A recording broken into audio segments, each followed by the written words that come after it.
Assalamualaikum, hai apa kabar hari ini? Semoga sehat selalu ya. Pada video kali ini kita akan mempelajari materi bab 5, pengolahan bahan pangan serealia, umbi, dan kacang-kacangan menjadi produk pangan setengah jadi. Berikut ini peta materi pada pembelajaran hari ini.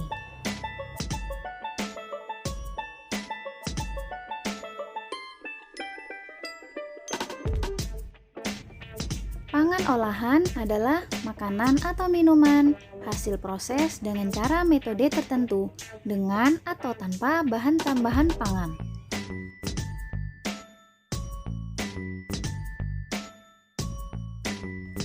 Pengolahan bahan pangan adalah suatu kegiatan merubah bahan mentah menjadi bahan setengah jadi dengan tujuan untuk meningkatkan kualitas dan memperpanjang masa simpan bahan pangan. Olahan pangan setengah jadi atau produk pangan primer adalah mengolah bahan baku pangan dengan proses pengawetan, baik pengawetan secara kimia, fisik maupun mikrobiologi, menjadi aneka ragam olahan pangan setengah jadi sebagai bahan baku pangan.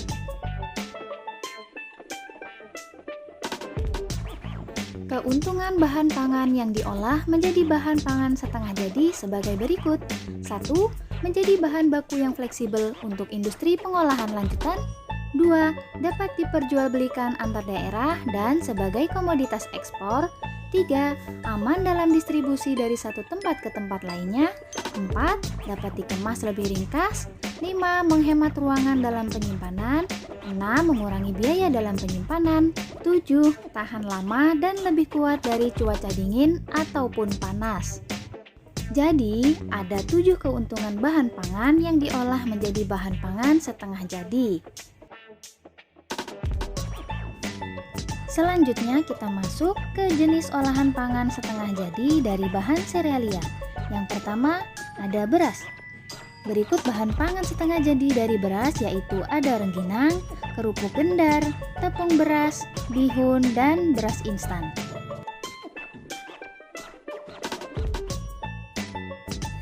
B. Jagung. Pengolahan jagung menjadi bahan setengah jadi yaitu jagung pipil kering, beras jagung, tepung jagung atau maizena, dan jagung instan. C. Gandum. Pengolahan gandum menjadi bahan setengah jadi yaitu whole oat, aneka pasta, dan tepung gandum atau terigu. D. Sorghum. Pengolahan sorghum menjadi bahan setengah jadi yaitu seperti biji atau beras sorghum dan tepung sorghum. Selanjutnya kita masuk ke jenis olahan pangan setengah jadi dari bahan umbi. A. Ubi jalar. Pengolahan ubi jalar menjadi bahan setengah jadi yaitu seperti pati ubi jalar, gaplek atau irisan ubi kering, dan tepung ubi jalar ungu. B. Singkong atau ubi kayu.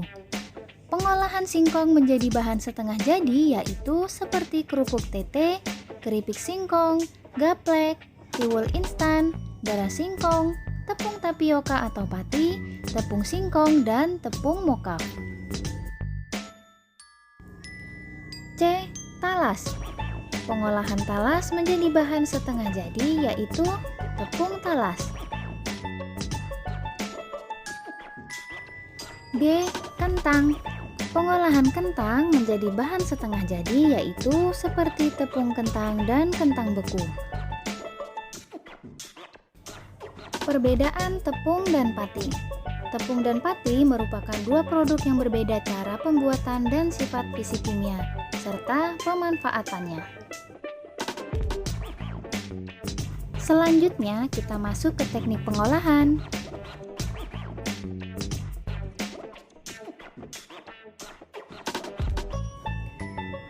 Serealia, kacang-kacangan, dan umbi memiliki berbagai macam karakteristik sehingga teknik pengolahannya pun tidak bisa hanya dengan teknik pengolahan dasar, tetapi perlu menggunakan teknik pengolahan pengawetan pangan.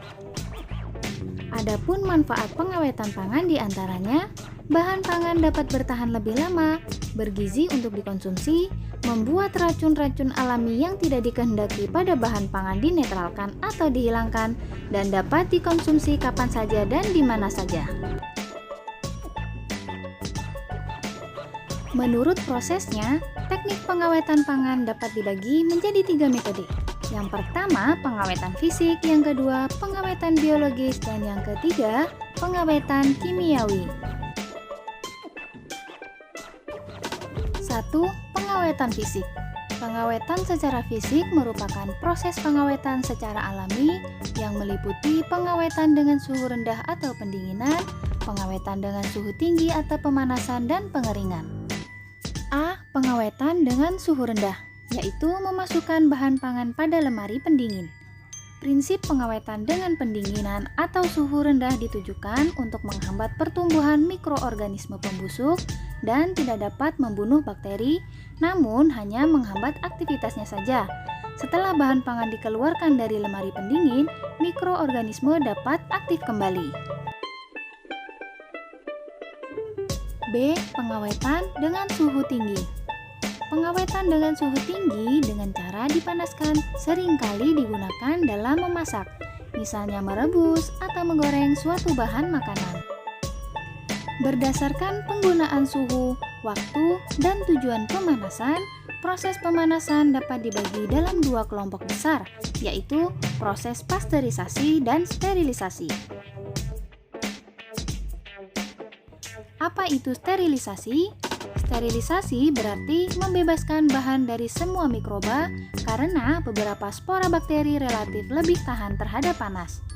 Produk pangan yang telah mengalami sterilisasi akan mempunyai daya awet yang tinggi, yaitu beberapa bulan sampai beberapa tahun. Kemudian, apa itu pasteurisasi? Pasteurisasi adalah suatu proses pemanasan bahan pangan pada suhu di bawah titik didih air dengan tujuan untuk mengurangi populasi mikroorganisme pembunuh. Jadi, bahan pangan yang dipasteurisasi tersebut akan mempunyai daya awet beberapa hari sampai beberapa bulan. Blanching. Blanching adalah proses perlakuan pemanasan awal yang biasanya dilakukan pada bahan nabati segar sebelum mengalami proses pembekuan, pengeringan, atau pengalengan. Contoh proses blanching yaitu mencelupkan bahan pangan nabati di dalam air mendidih selama 3-5 menit atau mengukusnya selama 3-5 menit. Kemudian segera dilanjutkan proses pendinginan dengan cara dibenamkan ke dalam air es selama beberapa waktu.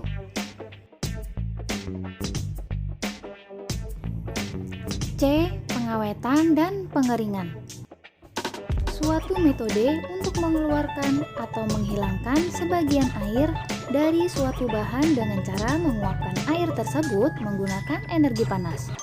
Pengeringan dapat dilakukan dengan menggunakan suatu alat pengering atau artificial dryer atau dengan penjemuran, sun drying, yaitu pengeringan dengan menggunakan energi langsung dari sinar matahari. Sebagai contoh, kerupuk opak dari bahan singkong dan emping. 2. Pengawetan secara biologis. Proses pengawetan secara biologis adalah dengan peragian atau fermentasi, enzim, dan bakteri laktat atau lactobacillus. A. Fermentasi. Cara peragian atau fermentasi merupakan proses perubahan dari karbohidrat menjadi alkohol. Zat-zat yang bekerja pada proses ini ialah enzim yang dibuat oleh sel-sel itu sendiri. Contoh, pembuatan tape ketan atau tape singkong. B. Enzim. Enzim adalah suatu katalisator biologis yang dihasilkan oleh sel-sel hidup dan dapat membantu mempercepat bermacam-macam reaksi biokimia. C. Bakteri laktat. Bakteri laktat atau lactobacillus menghasilkan asam laktat yang dapat menghambat sejumlah bakteri perusak dan pembusuk bahan makanan dan minuman. Juga menghasilkan vitamin B12, lactobacillin. Contoh seperti oncom, kecap, tauco, dan terasi. 3. Pengawetan secara kimiawi. Berikut beberapa teknik pengawetan secara kimiawi. Yang pertama, penggunaan pengawet alami. Yang kedua, bahan tambahan makanan atau BTM. Dan yang ketiga, pengasapan. A. Penggunaan pengawet alami. Berikut gambar berbagai pengawet alami seperti gula, garam, cuka, bawang putih, kunyit, dan kluwek. Penggunaan bahan tambahan makanan atau BTM, contohnya seperti kalium nitrit, asam benzoat, dan zat pewarna makanan. Proses pengasapan termasuk jenis pengawetan cara kimia. Komponen yang terdapat dalam asap adalah senyawa antimikrobia dan komponen antioksidan. Sebagai contoh, ikan asap dan telur asin bakar. Selanjutnya kita masuk ke tahapan pengolahan. Tahap pengolahan pangan yaitu perencanaan. Di sini ada identifikasi kebutuhan, ide atau gagasan, kemudian pelaksanaan atau pembuatan, ada persiapan bahan, alat, dan proses pembuatan, kemudian penyajian, pengemasan, dan evaluasi. Selanjutnya kita masuk ke pokok bahasan yang terakhir yaitu penyajian dan pengemasan. Pengemasan produk pengolahan pangan setengah jadi hendaknya kedap udara. Tujuannya agar makanan yang disimpan dapat bertahan lama dan produk tidak mudah terkontaminasi bakteri. Demikian pembelajaran kita hari ini pada materi bab 5, pengolahan bahan pangan serealia, umbi, dan kacang-kacangan menjadi produk pangan setengah jadi. Nantikan terus video-video selanjutnya, terus belajar, dan tetap semangat.